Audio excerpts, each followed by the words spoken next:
Acción, tu revista mensual de cine y series, con los mejores estrenos de cine, fichas y reportajes coleccionables, series de televisión y 4 pósters todos los meses. Búscala en tu kiosco. Hola, muy buenas amigos, amigas, seguidores, seguidoras del canal Acción Cine en YouTube. Aquí Jaime Vicente Chagüe, convocado por Dani de Oviedo. Dani de Oviedo nos has pedido, Dani, que hablemos un ratín de esta película del año 1997.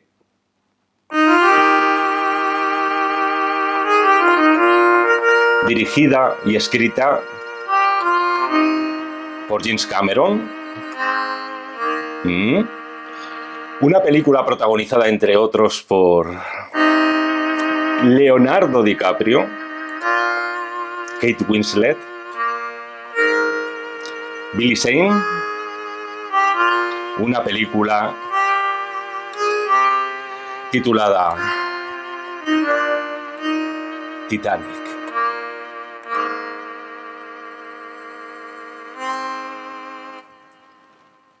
Os habéis emocionado. Os habéis emocionado. O sea, es que ahora mismo estoy muy que se me ha metido una cosita en el ojo. ¿Os habéis emocionado? Normal. Como nos emocionamos todos en su día. Ya no solamente con la banda sonora y ya no solamente por hacer la coñita del Casiotone y tal, pero quiero demostrar una tesis de la banda sonora. Este es el tema principal, o mejor dicho, el tema principal de Titanic, el inicio. Prestad atención. Es algo así, ¿vale?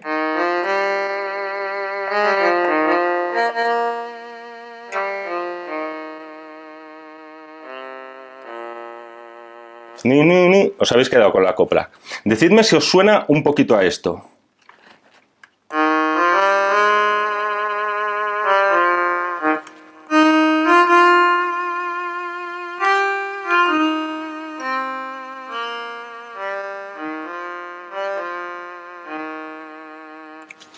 Se repiten, diréis, se parece un carajo, Chagüe. Se repiten varias notas. ¿Por qué? Se repite, es un fraseo bastante parecido y tiene su explicación.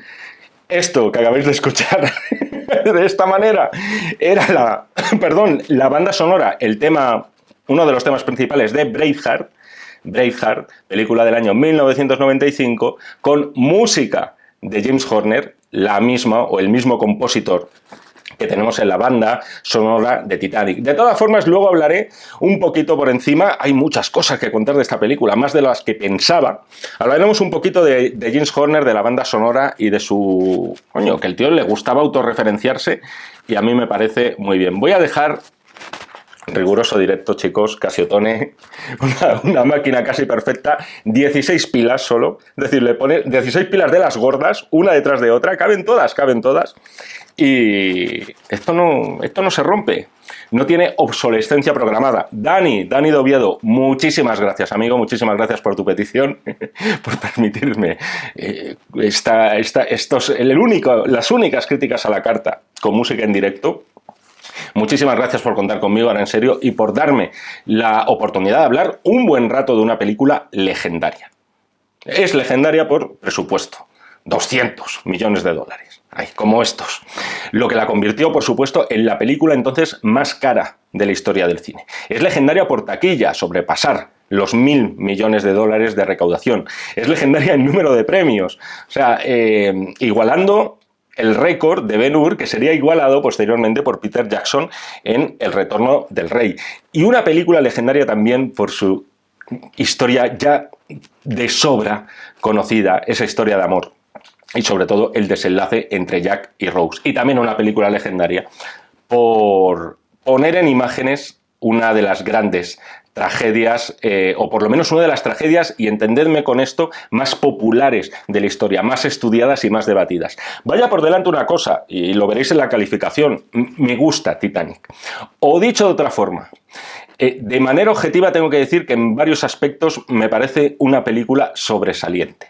¿Y por qué empiezo diciendo esto? Esta es una película que prácticamente desde su estreno, yo estaba allí, ha sufrido mucho hate, muchísimo. Habitualmente la masa, el populacho vil, vuelca su ira no contra una película X, o mejor dicho, esto suena un poco mal, una película Y dirigida por el director X, lo vuelca contra la que era considerada entonces como la película, así se vendió, yo no digo que lo sea, la película más grande en muchos sentidos de la historia del cine, la película que desde el mismo momento de su estreno se convirtió de forma instantánea en la favorita de millones de personas, y el éxito pasa factura. O sea, siempre va a haber ese reducto de insurgentes, un grupo de rebeldes dispuestos a darse así golpes en el pecho, no lo doy muy fuerte porque se oye mucho con el micro, y decir, yo por este aro no paso, a mí no me engañas, James Cameron. Yo nunca estuve en ese bando, pero todavía menos os diría que estaba en el bando de los que salían del cine diciendo que habían visto la mejor película de la historia. La vi tirando más bien a teenager. Es una película en la que me lo pasé moderadamente bien, como todo el mundo. Los momentos de acción pura me parecieron impresionantes, pero como buena parte del público, y me voy a centrar un poco, y como buena parte y sobre todo los chavales jóvenes, salí diciendo pues lo que se dice en estos casos. Un poquito pastelón, ¿no, James Cameron, el que te has marcado aquí? ¿He cambiado de opinión a día de hoy? Os diría que en esencia no. Si me paro a pensarlo, una película, y de forma objetiva quiero decir, una película como Titanic sigue siendo un poquito pastelón, pero ahora bien, aquí hay que tener en cuenta más factores. Con esto no, yo creo que como críticos no nos vale, no nos da suficiente para desechar una película. Pocos pastelones han sido cocinados con tanto talento como el que puso James Cameron en esta película. Y viéndola otra vez ahora a petición de Dani, me parece que esta película oculta una verdad incómoda, como diría Al Gore. Tenemos miedo de que nos tomen por excesivamente vulnerables, de que nos tomen por moñas, que nos vean sin coraza, que nos vean débiles. Yo por eso quiero lanzaros un mensaje a todos aquellos que, como yo, despacharon la película de Cameron de manera fulminante, diciendo, sí, todo muy guay aquí y tal, pero es un pastelón y punto. Vedla ahora.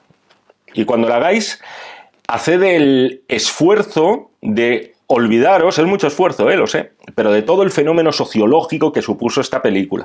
Olvidaros de su director, olvidaos de sus actores y de que unos años después, si me refiero a la pareja protagonista, acabarían siendo en diferentes etapas considerados los mejores del mundo.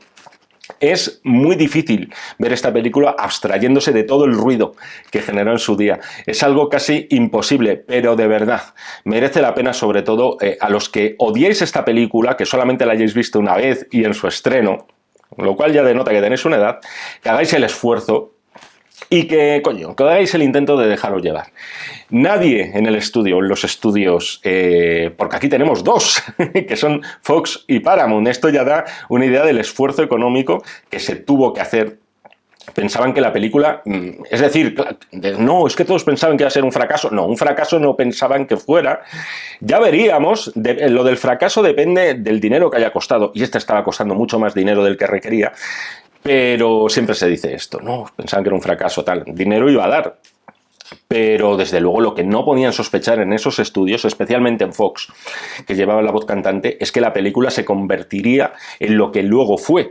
Me da a mí, de todas formas, que durante la producción algo se respiraba en el ambiente. Porque al final Titanic no deja de ser uno de los muchísimos intentos que de forma periódica Hollywood ha ido acometiendo desde el año 1939. ¿Por qué digo este año? Para replicar un antiguo éxito, porque Hollywood lleva más de 80 años buscando su clon de Lo que el viento se llevó. La fórmula sería la siguiente: una historia de amor muy romántica, valga la redundancia, dentro de un contexto histórico adverso y que provoca que ese amor tenga que sortear obstáculos insalvables y demás. En el caso de Titanic, el contexto histórico ya sabéis cuál es: el hundimiento de ese transatlántico, el mejor del mundo, que salió de Inglaterra rumbo a Nueva York la noche del 14 de abril de 1912. Esto es cuando se hundió, dejando alrededor de 1.800 muertos. No era, en todo caso, la primera vez que veíamos al Titanic hundirse en el cine. O sea, desde aquí os recomiendo un clásico menor, pero muy reivindicable, que es La última noche del Titanic, película inglesa dirigida por Roy Ward Baker. Pero es cierto que con la película de Cameron esto era meterse casi hasta la cocina. O sea, para muchos supuso nuestra primera gran ventana a la tragedia del Titanic. Esa ventana la tuvimos con la película que nos ha pedido Dani. A veces hablamos mucho de cine personal y lo contraponemos al cine comercial. Y somos tan reduccionistas con eso que no concebimos que ambas cosas en determinadas personalidades, en determinados directores, puedan ir de la mano. El Titanic, 100% comercial, o sea, completamente de acuerdo. O sea, no os voy a decir que no lo sea.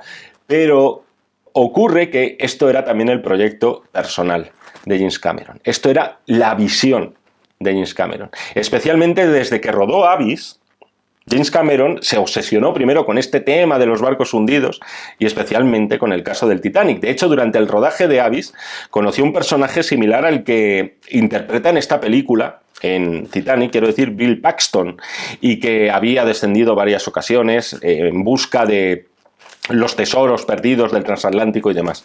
Y el propio Cameron también lo acabaría haciendo para la película, porque esas imágenes que vemos al principio del pecio al parecer son reales. Dentro de todos esos números que os he dicho antes al principio, de los millones, del número de premios incontables, es decir, todas esas gigantescas cifras que rodean a la película, yo creo que hay que sumar también la gigantesca personalidad y ambición de James Cameron. Es decir, este hombre se propuso en un momento dado ser el mayor cineasta del mundo, que no necesariamente el mejor. Es la diferencia, sí, el mayor cineasta, superando en ese trono al mismísimo Spielberg. Y durante esos años 90 lo consiguió. O sea, esta fue su reconfirmación definitiva. Y lo cierto es que una película como esta denota muchas de las habilidades y también varias de las obsesiones de Cameron.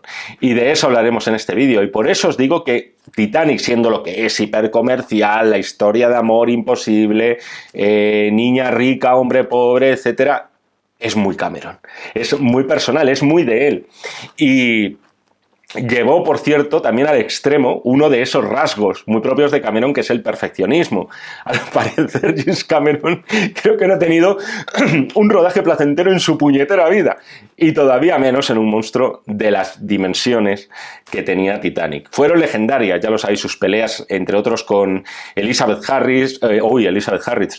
Mastrantonio y Ed Harris en Abyss, y parece que lo de trabajar con agua de por medio siempre es un problema. O sea, pero parece que salvo algún resfriado y alguna enfermedad renal debido al contacto con el agua constante, no hubo que lamentar grandes bajas en un rodaje como el de Titanic. Son más de 3 horazas de película, eso también. Os podéis figurar todo lo que se llegó a rodar. Y si bien en Fox le sugirieron cortar a Cameron, ¿qué tal si una horita menos de película? Cameron les dijo literalmente que por encima de su cadáver. Y el resultado es el que veis y del que os enamorasteis. Luego hablaré de esto, de que la historia de amor central de esta película, de que ocupa un porcentaje muy generoso del metraje, que el hecho de que no sea para mí, de verdad lo digo, lo más rompedor ni lo más original dentro de Titanic, no le resta a la película otras muchas virtudes. O sea, Cameron no lo sabía, pero es que estaba trabajando por aquel entonces con, posiblemente se lo podía sospechar, pero estaba trabajando con los 2 mejores actores de su generación. Es decir, que luego lo confirmarían, siendo aquí unos mocosos de 20 y pocos años. Y eso suma mucho a la película, suma mucho la recreación, no solamente de la tragedia, sino de todo en esta peli, hasta el más mínimo detalle. Suman mucho todos y cada uno de los apartados técnicos de esta película, y suma el muy notable ritmo que demuestra el dominio de Cameron como narrador también. Y luego hablaré de eso, a pesar de esos 190 y tantos minutos. Para mí, una película de 9, 4 estrellas y media sobre 5. Creo que a estas alturas me puedo ahorrar el contaros de qué va Titanic, la historia de amor entre la chica rica, no tan rica, según se nos desvela luego, y el artista bohemio pobre a bordo del transatlántico. Así que, si os parece, vamos a meterle el bisturí a Titanic y a diseccionarla en lo que yo creo que son las claves de la película. Primero de todo, lo que os decía antes del clasicismo de la propuesta. O sea, la estructura que utiliza Cameron es posiblemente, en la película, cómo está estructurada, es posiblemente la más ortodoxa de la historia del cine. O sea, 3 actos, con planteamiento, nudo y desenlace. Ya está. O sea, sé que esto es un topicazo decirlo, pero es que es así en Titanic. Es de primero de guionista. O sea, primer acto, planteamiento, presentación de los personajes, la situación en la que se encuentran los personajes. Vale. Segundo acto, el nudo, el flirteo y posterior enamoramiento de la pareja protagonista. Tercer acto, la tragedia, el hundimiento del barco. Y lo que hace Cameron es integrar la historia de amor dentro también de ese tercer acto, lo cual denota mucha habilidad. Y esta fórmula que yo os digo que puede parecer, y posiblemente sea muy tópica y tan vieja como el propio cine, bien llevada, bien interpretada, con el ritmo adecuado, es infalible. Y, entre otras muchas cosas, es uno de los motivos por los cuales esta película triunfó. Siguiente cosa de la que quiero hablar, la pareja protagonista. Es cierto que no eran, tampoco vamos a tirarnos aquí al rollo, no eran unos desconocidos Kate Winslet ni Leonardo DiCaprio cuando protagonizaron esta película, ni muchísimo menos. Ya había un run fuerte con ambos. Winslet había debutado a las órdenes, mira, precisamente de Peter Jackson, con Criaturas Celestiales, y desde ese mismo momento ya se situó en el mapa. Empezó a trabajar, no recuerdo mal, antes de Titanic me suena el Hamlet de Kenneth Branagh, por ejemplo. Y DiCaprio es que ya había optado a un Oscar, en su caso como mejor secundario, por A quien ama, Gilbert Grape.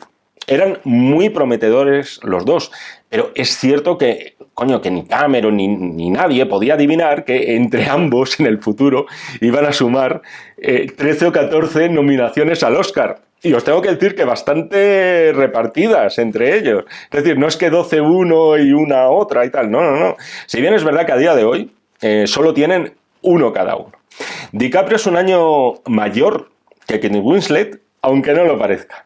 Aquí la Winslet hay que reconocer que se lleva los focos y tiene mejor papel. DiCaprio, al final, es ese joven bohemio, quizá no excesivamente ilustrado, pero rematadamente listo, mientras que Winslet encarna a esa joven de la alta sociedad, venida menos y obligada a casarse con alguien que no quiere por dinero. Y su personaje, sin duda, es al final el que más tiene que perder durante la trama y el que más se la juega y el que más sufre, el que más todo. Creo que el reto para Winslet, dando vida a esta Rose, era mucho mayor para ella que para DiCaprio el interpretar a Jack. Y confirmó aquí que estamos ante una actriz, ya por aquel entonces, que tenía un enorme futuro y una muy virtuosa facilidad a la hora de expresar todo tipo de emociones. Nominación al Oscar incluida, que habría ganado si no fuera porque Helen Hunt, esa sí que fue la gran sorpresa del año, o quizá no tanto porque estaba maravillosa. Hemos hablado aquí de Mejor Imposible, se lo llevó Helen. Esto, por cierto, no se trata de ensalzar a la Winslet para decir que DiCaprio está mal en la película. Tú te fijas en DiCaprio en Titanic, coño, y estamos viendo al Leonardo del futuro. O sea, la forma de arquear las cejas, la forma de sonreír, las inflexiones de la voz, es él. Lo único que es verdad que ninguno supimos ver que se convertiría en un momento dado en el mejor actor del mundo o el mayor actor del mundo. Pero hay que reconocer que el papel de Rose, desde un punto de vista dramático, es que es verdad, es infinitamente más agradecido que el de Jack.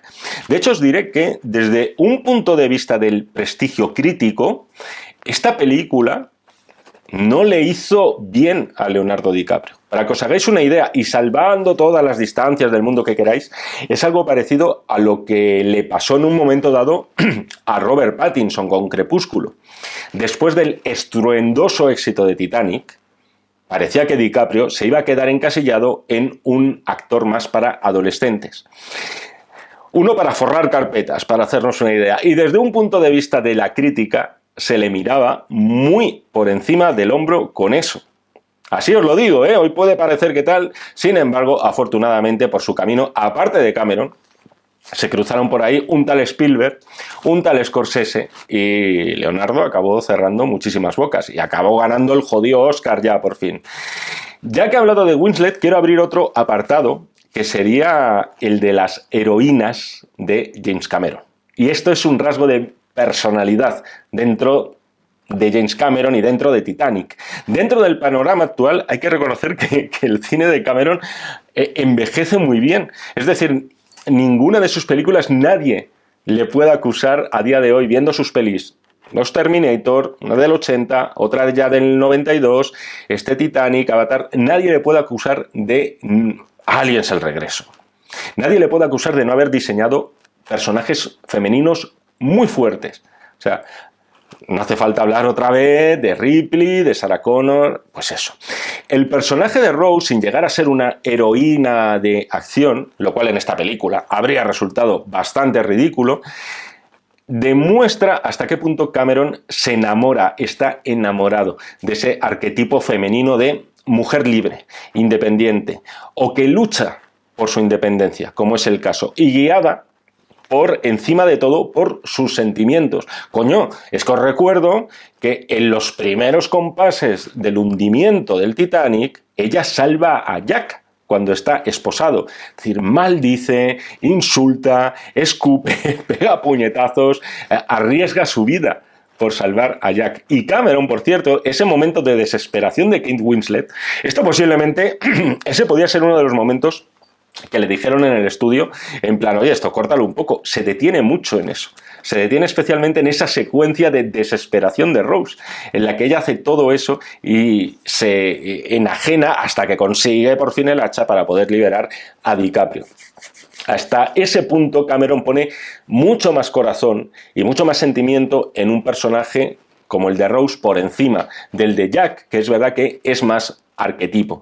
Por ejemplo, hay otra brevísima secuencia que revela ese corazón que le pone James Cameron al personaje de Kate Winslet. Es justo antes de que ella, digamos, que se lance, de que dé el paso y lo sacrifique todo por estar con DiCaprio. Rose está en el restaurante y se fija en una escena aparentemente intrascendente. Esa madre, suponemos que es la madre, que está educando a su hija pequeña para ser la perfecta señorita, colocándose de forma impecable la servilleta sobre las piernas y tal. Un poco, por cierto, como Rose le ha dicho en la cena a Jack que haga. Plan. Lo bueno de esta muy breve secuencia, ya os digo, es que pese a ser algo en apariencia y trascendente, al final es lo suficientemente poderoso como para que el cerebro de Rose haga un clic. Yo no quiero eso, porque ya lo he vivido.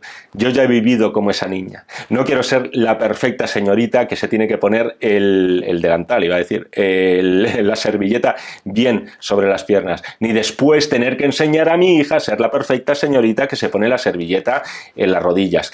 Quiero tener libertad de escupir si me apetece, insultar si me apetece o pegar un puñetazo si me apetece. Las mujeres fuertes y el cine de James Cameron. Chicos, si estáis pensando hacer alguna tesis cinematográfica, aquí os acabo de dar una idea gratuita, no hace falta que me citéis. Otro punto importante, otro punto muy importante, la lectura social de Titanic, o incluso la metáfora, podríamos decir. Por cosas como esta, a mí esto me suma muchísimos puntos en la película. No sé si os acordáis de una peli muy curiosa, de hace ya, tendrá 10 años o por ahí, Snowpiercer. Se tituló en España Rompenieves, dirigida por el surcoreano Bong Joon-ho. Era una película distópica, teníamos un mundo sumido en el hielo, en el cual los únicos supervivientes viven en un enorme tren de pasajeros. La gracia estaba en que los ricos viajaban en los vagones delanteros, con todo tipo de lujos, mientras que los pobres lo hacían en los vagones traseros, viviendo como ratas. Bueno, un poco Titanic, ¿no? Llevado al extremo, ya lo sé, no estaban ahí fumigándolos tampoco a los de la tercera clase en Titanic, pero es verdad que en Titanic tenemos eso. en esencia, sin exagerar, y no es una distopía. Es decir, en las plantas nobles del transatlántico viajan las élites, con todo tipo de comodidades, mientras que los pobres de la tercera clase lo hacen en las plantas más subterráneas del barco. Bueno, lo de fumigar no, pero fijaos en ese detallito muy metido ahí bien por Cameron al principio, de cómo les están examinando para ver si tienen piojos. Eso con Rose y su madre, ya os digo yo que no lo hacen, y con Billy Zane ni de coña, vamos. Y lo que hace Cameron también es de forma muy hábil, es contrastar el mundo de los ricos y el mundo de los pobres o los más modestos. Los elegantes y muy trajeados ricos en sus butacas de cuero, bebiendo su oporto y tratando de resolver con políticas de salón los problemas del mundo, mientras que los pobres parecen pasárselo infinitamente mejor, sin ningún tipo de atadura, sin ningún tipo de filtro, bailando, riendo, y parece que siendo verdaderamente felices. Por lo menos eso es lo que yo creo que me está contando Cameron. Hay un momento en el que cuando invitan a DiCaprio, después de que salva la vida a Rose y tal, y le invitan a cenar, y Rose le está detallando todos los trapos sucios de esas gentes aparentemente inmaculadas, perfectas y de punta en blanco. Es decir, esos son unos falsos. Todo es un juego de apariencias.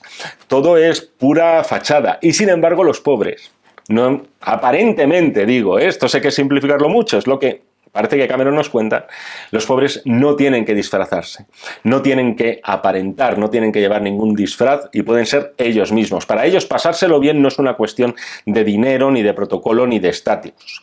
Precisamente todo este mundo de cartón piedra y aparentemente grandioso se evidencia en el matrimonio concertado de Rose con el personaje de Cal, interpretado por Billy Zane, y con el cual, por cierto, hace pinza la madre de Rose. Luego hablaré más de estos personajes porque es interesante. Le dice algo así a Rose como que nuestro apellido es nuestra última baza, como diciéndole, te tienes que casar con él por narices. Es decir, humo. No tienen ni un céntimo, todo es apariencia. Solo les queda el nombre, si es que vale algo el nombre.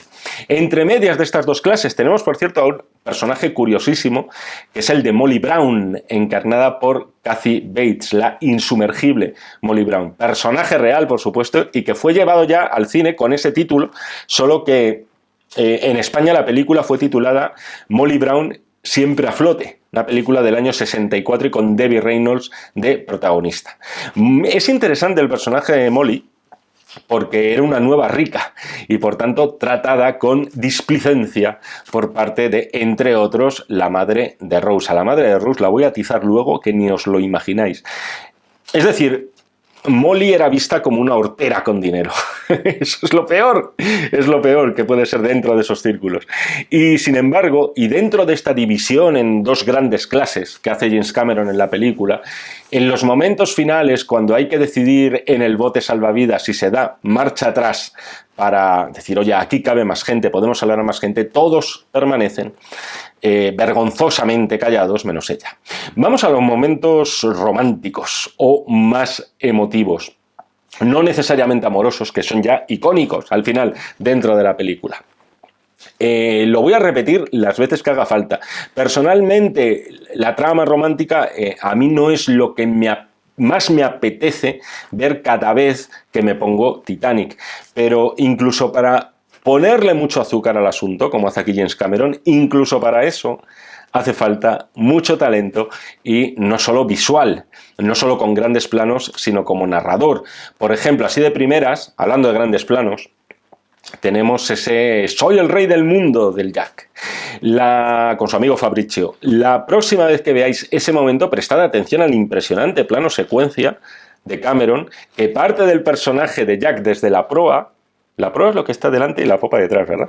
Desde la proa se ha currado el vídeo, chagüe. Con la cámara retrocediendo por todo lo largo del barco hasta mostrárnoslo por completo. Después que tenemos otro momento clave, es el conato de suicidio de Rose con Jack salvándola. Aquí siempre he hecho, esto ya desde el punto de vista del aficionado, siempre he echado un poquito de menos que Rose defienda más a Jack en esta situación, cuando parece que, vamos, poco más o menos lo van a pasar por la quilla, pero se entiende que es para no reconocer su intento de suicidio. ¡Qué gran personaje, por cierto! Y qué poquito desarrollado está ese guardaespaldas del personaje de Cal, interpretado por David Warner, que demuestra que no solo es músculo, sino también cerebro.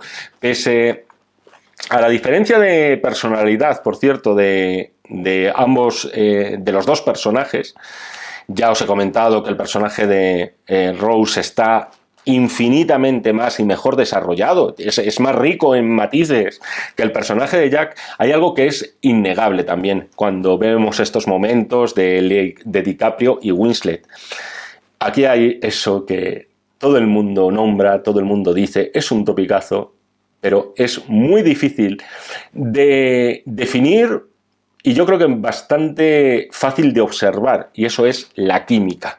La hay en la primera conversación que tienen, vamos a decir, después de esta historia, cuando DiCaprio le pregunta a ella si ama a su prometido, y con esa sonrisita entre traviesa y avergonzada de Rose, y por supuesto hay esa química en ese píntame como a una de tus chicas francesas. Secuencia, por cierto, donde parte del cuerpo de Kate Winslet se muestra estratégicamente oculto y una parte muy concreta de su anatomía lo estaba. Entiendo que para evitar que, vamos a hablar claramente, no se podían mostrar dos pechos de Kate Winslet, solamente se podía mostrar uno en esa secuencia en vez de el cuerpo, el desnudo de forma integral. Entiendo que esta decisión, que por cierto bastante lejos la llevó Cameron, es decir, el jugársela así y mostrar una escena de semidesnudo, por así decirlo, de Kate Winslet, se la jugó bastante, pero claro, se entiende que con un desnudo, vamos a decir, más frontal de Kate Winslet,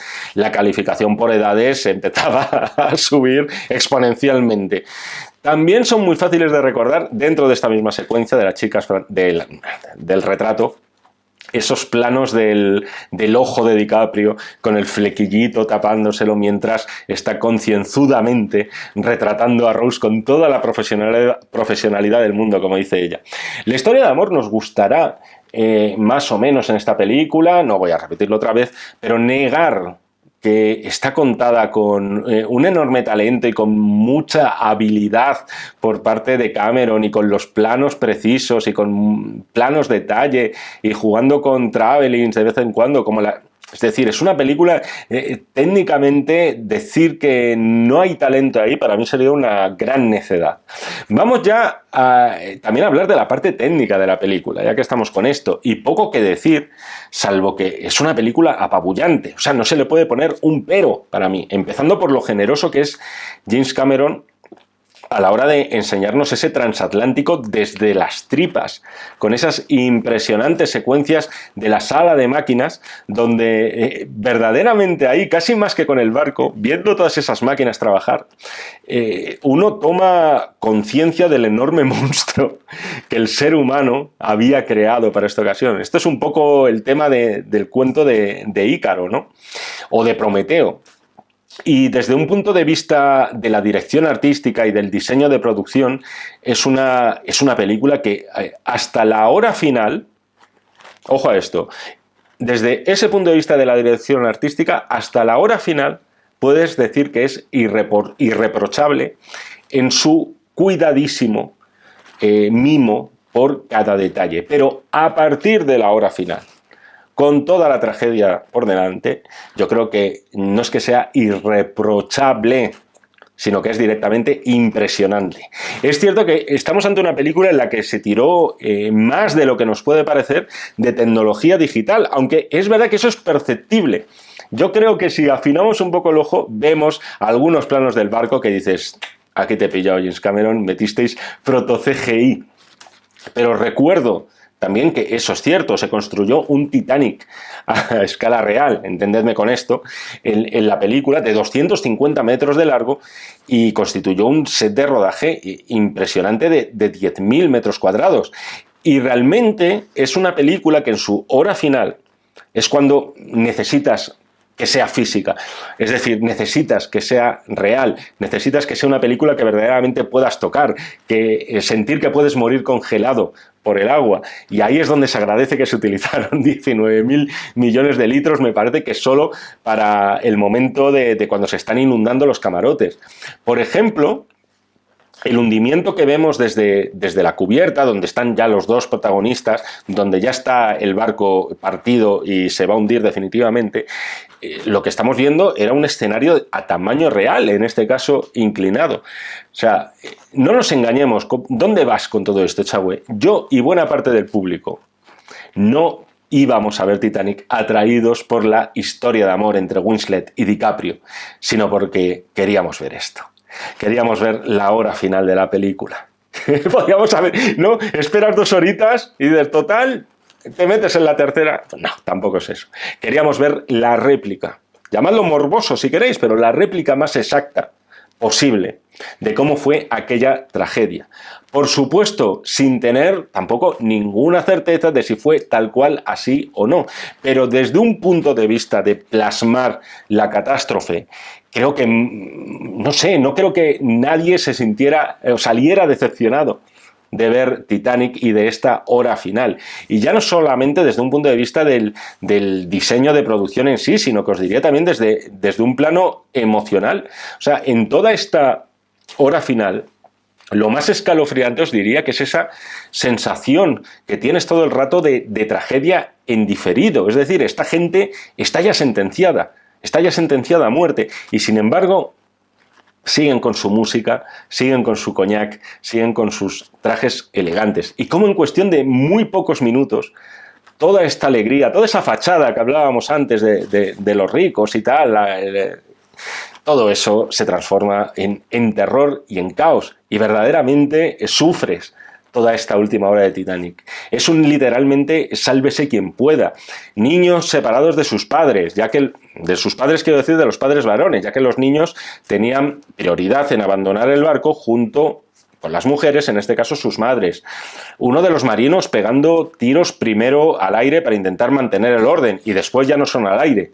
El tema que os comentaba justo hace un rato de la separación en clases sociales del barco. Ya no es cuestión de que unos se diviertan y sean como y los otros sean como más honestos, mientras que los ricos son unos hipócritas y tal. Es que aquí Cameron nos muestra cómo la condición social te podía determinar tu suerte, es decir, si seguías con vida o no. Y parece que no tienes las mismas oportunidades a tenor de lo que vemos en la peli. Todo ese mundo de señoritos y señoritas elegantes y de buenas maneras y de modales exquisitos, tal, se derrumba ante la seria posibilidad de morir. El tema de los músicos, que es algo que incluso quien no haya visto la película sabe. Esto lo sabe todo el mundo del Titanic. De hecho, creo que lo dicen en Titanic. El hecho de que sigan tocando, por más que hayamos oído esa historia y luego te lo plasme aquí Cameron, es que adquiere una dimensión, no sé cómo deciroslo, surrealista o sobrenatural, o sea, irreal. Esa sería la palabra. Hay un momento muy cabrón aquí por parte de James Cameron, que es intercalar la musiquita que están interpretando con ese matrimonio mayor tumbado en la cama, que se sabe sentenciado, o esa madre que está arropando a sus hijos en la cama. Esto dices, pero dices, me alegro que hayas sido tú. Es decir, si tenías que darnos esta puñalada, me alegro de que lo hayas hecho tú, Cameron, y que lo hayas hecho con talento. Por cierto, esa madre que mete a los niños en la cama está encarnada por Janet Goldstein. Diréis, ¿de quién nos estás hablando, Echagüe? La soldado Vázquez de Aliens, el regreso. Una de las grandes mujeres fuertes de Cameron. Y todo esto, por cierto, culminado ya con eso, con el volteo del barco, que sigue siendo, como os decía antes, el punto álgido de la película. Es decir, cuando ya hemos contemplado todo el horror, coño, es que ahora viene lo peor.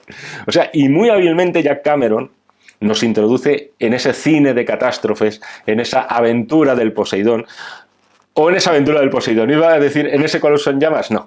El Poseidón, al final, la aventura del Poseidón no dejaba de ser una vuelta de tuerca a la historia real del Titanic. Por cierto, gran película de catástrofes. Por cierto, la tesis que defiende la película, esto también quería hablarlo, es que el choque con el iceberg o iceberg, vamos a decir iceberg, podría haberse evitado si ese ejecutivo, altísimo ejecutivo de la White Star Line, J. Bruce Ismay, no hubiera presionado al capitán del Titanic, a Edward John Smith, en el que planeaba, por cierto, que fuera su último viaje. No lo hubiera presionado como para, en plan, forzar las máquinas, que el barco fuera más rápido, que llegara a su destino antes de lo previsto. Piensen los titulares, es lo que le dice Ismay al capitán del Titanic. En resumen, tenemos el villano. ¿Qué hay que buscar el villano? Tenemos el villano perfecto, aparte de... Luego voy a hablar de Billy Zane. Tenemos el villano de la historia real, por así decirlo, de una historia desgraciadamente muy real. Y encima, si tenemos en cuenta que Ismay, como se muestra también en la película, sobrevivió, es el de los bigotitos. Y todos llevan bigote, no, estos bigotes en plan bien. Y no se queda hasta el final, hundiéndose con su barco, como sí hizo, por cierto, el ingeniero Thomas Andrews, encarnado aquí por Victor Garber, ese actor con esa flema y ese porte tan británico que tiene, que da gusto verlo. Pues ya tenemos a la víctima propiciatoria para cargarle el muerto del Titanic, Ismay. La clave de toda esta historia es saber de verdad si hubo esas presiones por parte de Ismay al capitán Smith para aumentar la velocidad. También es verdad que hay testimonios que son los que utilizó James Cameron, es decir, la documentación que siguió James Cameron fue muy importante, y en el guión además se afirma que el capitán, o sea, en el guión se está mostrando, en la película cuando lo vemos, es cierto, el capitán se quedó paralizado, o sea, sin saber cómo actuar, sin saber qué hacer, estaba como completamente ido, perdido. Hay testimonios que dicen eso, y que son los que Cameron ha utilizado, del mismo modo que hay testimonios que aseguran haber escuchado a Ismay hacerle la sugerencia de, oiga, capitán, sube usted un poco la velocidad, pero después esos testimonios también se han puesto en duda. Es decir, ¿cuál es la verdad? ¿Quién fue el culpable del hundimiento del Titanic? Pues con todo esto, en un punto intermedio, se supone que está la verdad. Ahí, mojándote, Chagüe, muy bien. De esta parte final, quería hablar también del personaje de Billy Zane. Personaje, por cierto, que viendo ahora la película, no había caído hasta ahora. Digo, ¿a quién me recuerda? O sea, conozco al actor, pero quiero decir, aparte, ¿a quién me recuerda más famoso que él? Se me da un aire no ligero, un aire fuerte a un Marlon Brando de mediados, finales de los 50, principios de los años 60, o sea, las cejas, el tupé que le pusieron, etc. Nada que objetar en contra de este personaje que efectivamente tiene a Rose como una posesión más dentro de esa jaula de oro, que al final, de hecho el propio camarote del personaje de Billy Zane, que es fantástico también, cómo está diseñado, dices, esto es, o sea, dices, cuánto lujo, ¿no? Pero, sin embargo, es una jaula para Rose. Rose ahí es un cuadro de Picasso más, es un corazón del mar más. Os hablaba antes de los villanos en la historia real del Titanic, Ismay, el capitán, quien fuera, tal. Villanos entre comillas, entendedme. Pues bien, este Cal que interpreta Billy Zane es el villano de la película de Cameron sobre el Titanic. De todas formas, está bien todo esto y que sea el antagonista, pero siempre he encontrado que este brote de psicopatía total y absoluta que sufre en toda la parte del hundimiento, siempre lo he encontrado un poquito too much para mí. Dices, coño, vamos a ver. Tienes el desastre marítimo más conocido de la historia. No sé si el mayor, pero desde luego el más conocido, el más popular, el más estudiado, el que más morbo, el que más interés siempre ha levantado. Has puesto en pie una producción de 200 millones de dólares para mostrar esa catástrofe de forma virtuosa y efectivamente la muestras de forma virtuosa.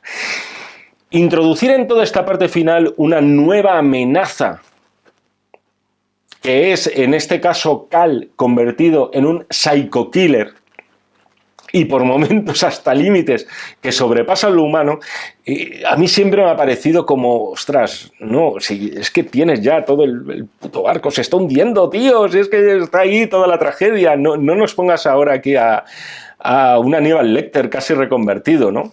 Siempre me ha parecido demasiado todo este tramo final del personaje de Billy Zane.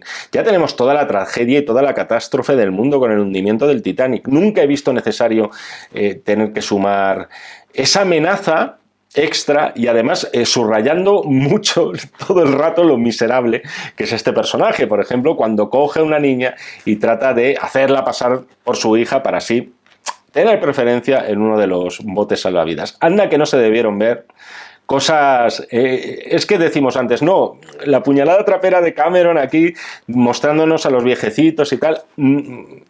Yo sí, es que podría haber sido infinitamente más heavy esta película, porque en un momento dado así de supervivencia, vete tú a saber lo que se debió hacer y por lo que se debió pasar con tal de sobrevivir. Entiendo que, por cierto, en toda esta historia de Cal entra también en juego el tema del estatus social. Cal es el tipo, y quiero decir que explicaría eso el cabreo psicótico o el brote que tiene. Cal es el tipo de personaje, como él dice, que jamás pierde, no se puede permitir perder. Pero claro, menos aún con un pelanas, como es Jack, un pobre diablo que no tiene dónde caerse muerto. Y toda la locura homicida del personaje al final respondería a esa cuestión de orgullo. Desde mi punto de vista, yo lo habría atenuado, pero esta es la película de James Cameron, no la de Jaime Vicente Chagüe. Otra cosa, no deja de maravillarme también, para mal, la actitud de la madre de Rose. O sea, me llama la atención la crudeza de este personaje, encarnado, por cierto, por una muy buena actriz que es Frances Fisher.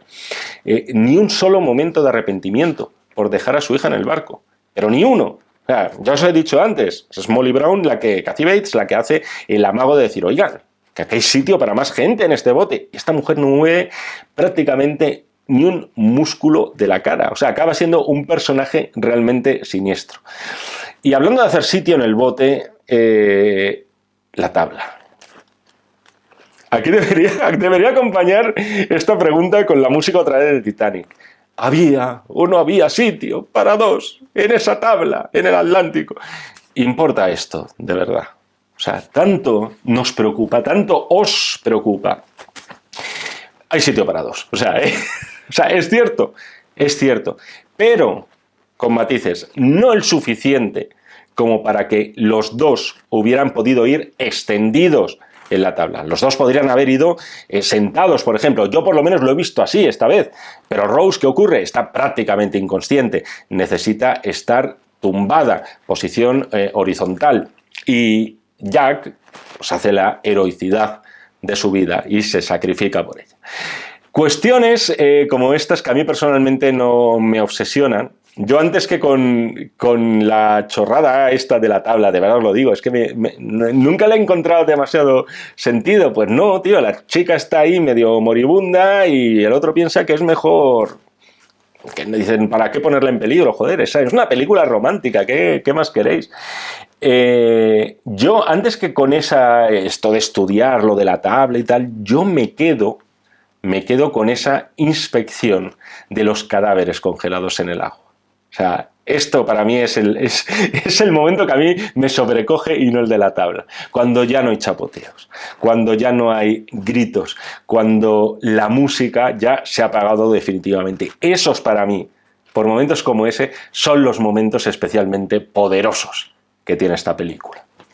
La tabla y la madre de la tabla. No he mencionado hasta ahora, por cierto, todo el tema de que la película, oye, no lo he dicho. ¿Por qué será? ¿Por qué será? La película en realidad no deja de ser un largo flashback por parte de Rose, ya mayor, encarnada por Gloria Stuart, que por aquel entonces no tenía 100 y pico años, pero tenía ya unos considerables 87 años. Lo mejor de todas estas partes del presente, sin ninguna duda, es ella. O sea, un caso singular, por cierto, el de esta actriz, es muy curioso, estuvo 30 años parada. O sea, pintaba para estrella, es decir, tenía buenos contratos. Era la chica de un peliculón, El hombre invisible de James Whale. Y sin embargo, paró durante 30 años y lo dejó todo por pintar, precisamente, por la pintura.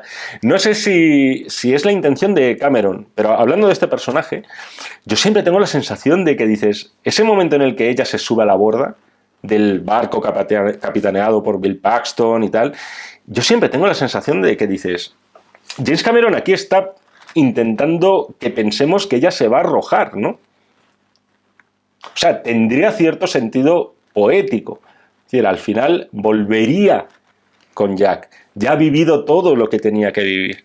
Alguien con el que, en realidad, es verdad, no compartió más que unos muy poquitos días, pero junto al cual quizá su vida podría haber sido muy distinta. Ya sabéis que, efectivamente, Rose, ya venerable anciana, no se arroja.